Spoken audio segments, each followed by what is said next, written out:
What's going on, Imperials? It's Emperor Cubone here. If there's one underappreciated aspect of the Pokémon games, middle evolutions has got to be near the top.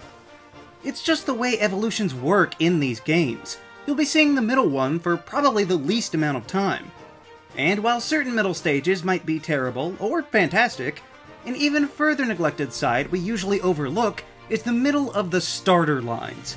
And it does make sense to some degree.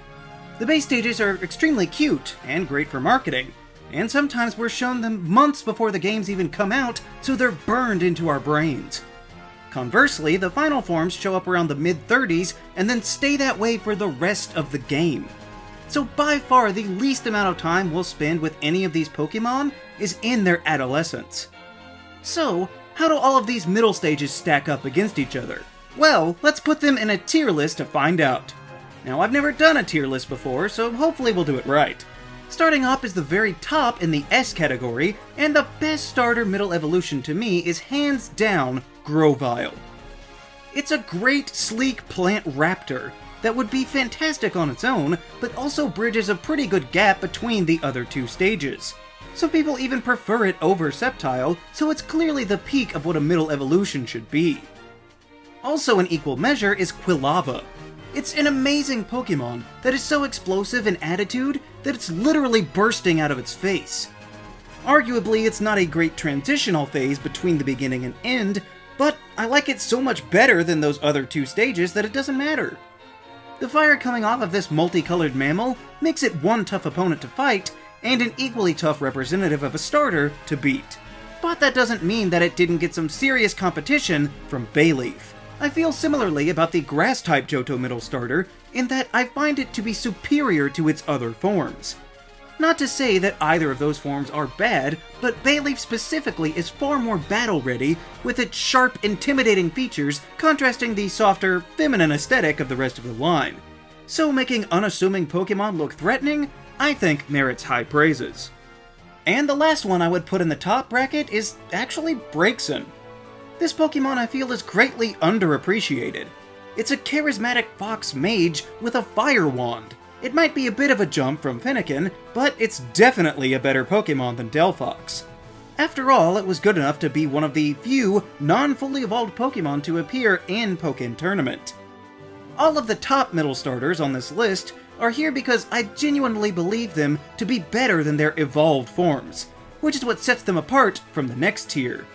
The A Pokémon are fantastic, like Charmeleon, just maybe not the best of their respective lines, since many a fan loves their Charizard. But Charmeleon is great as well. Its face actually looks capable of battle, which is a far step up over Charmander's perpetual cuteness. It is a striking red color over the orange, but doesn't that make you just think it could burn hotter? Again, it might not be able to fly, but you can tell that this flaming lizard means business. I also find Grottle to be a good middle evolution. I realize that not everyone would agree, but Grottle not only holds together what could otherwise be a disparate line, but the design on its own is rather unique. It's kind of a shame that it's not seen longer in the game, since it's got a beautiful smooth shell and colors that complement the design, with the only thing that could make it better is if Grottle were also a ground type. I also think that Dewott is another great middle stage. Again, maybe not the greatest in transition, but it's not on Dewott's shoulders that Samurott took it so far. This is one of the few starter Pokémon that actually gets weapons, so using its Shell Blade fans in combat gives Dewott a graceful confidence that few other Pokémon could pull off. And going back to Kanto again, I would put Ivysaur here as well. It might just be for being the first evolutionary line, but this half-plant, half-dinosaur makes one of the best in-between stages in all of Pokémon, letting you see the ease of transition in the features, but also clearly displaying the life of a blooming plant.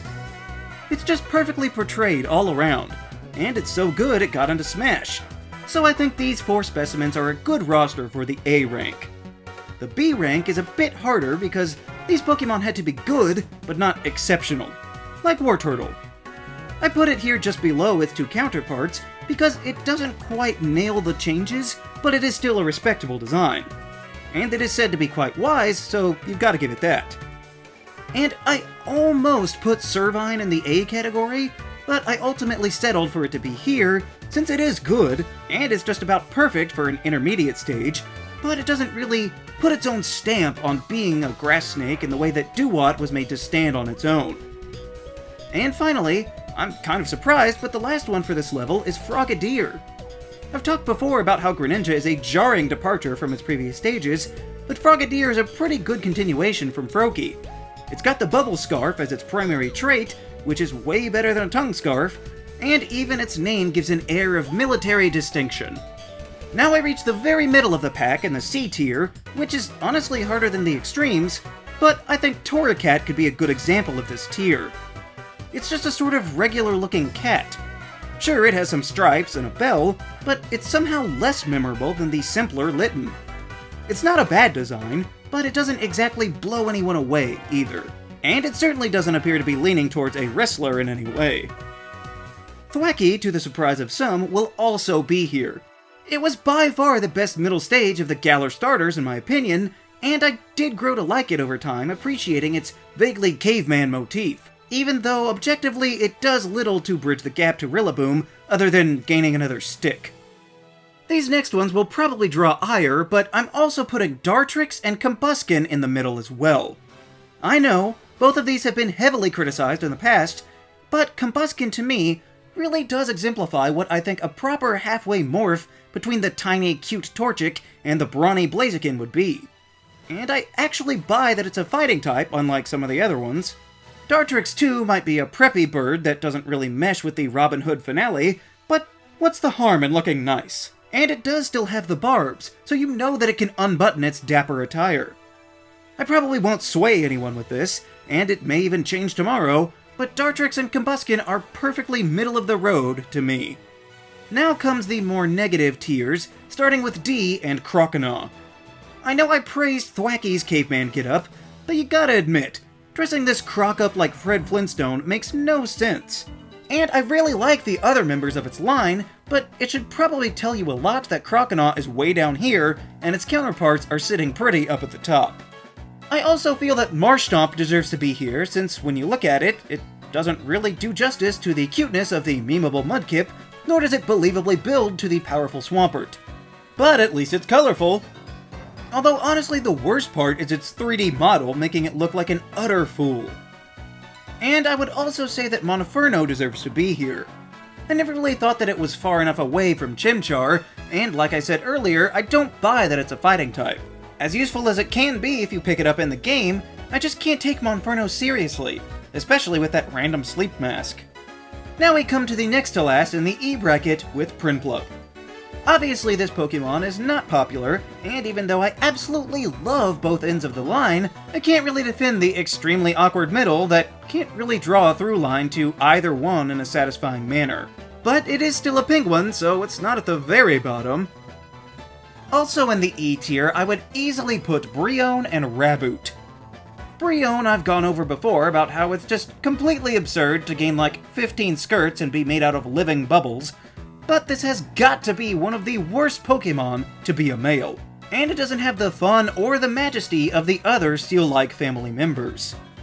And then Raboot, honestly I've given very little thought since the game has come out, but it's basically just a middle schooler who bought a hoodie and now thinks he's a ninja.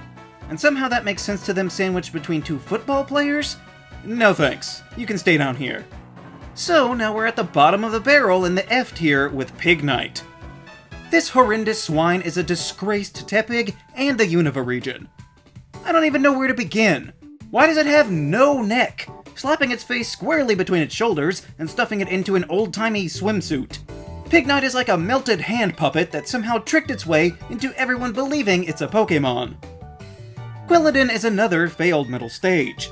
Chespin I loved, but the only way they could think to connect it to the awesome Chestnut was to overly inflate it like a beach ball? I know that it's got ties to chestnuts, but becoming an actual nut is a little far. Maybe it's just me and I hate Pokemon that shouldn't be an orb with tiny limbs popping out like they ate some bad Willy Wonka candy. But the last Pokemon at the bottom is Drizzile. This sad lizard is clearly starved for attention with the way that it tries to stand out. It's just an embarrassment, really. I mean, would it really be too much trouble for you to match the yellow instead of intentionally going out as far as you can with the neon green? This is by far the worst example of edgy teenage crisis being forced onto a Pokémon. And I've heard it described best in saying that these characteristics are more suitable for an individual, not an entire species of monsters. So while Drizzile might have been acceptable as, say, a Sonic character, it utterly fails as a Pokémon, both in its evolutionary line and on its own merits. So, those are where I would rank all of the starter middle evolutions, from the top to the bottom. There could be some changes going forward, but I feel that this is a pretty good overall ranking. What do you think of the starter's middle stages? Let me know down in the comments. Also be sure to leave a like, share this video, and subscribe so that you too can become an Imperial today. And we'll see you around next time!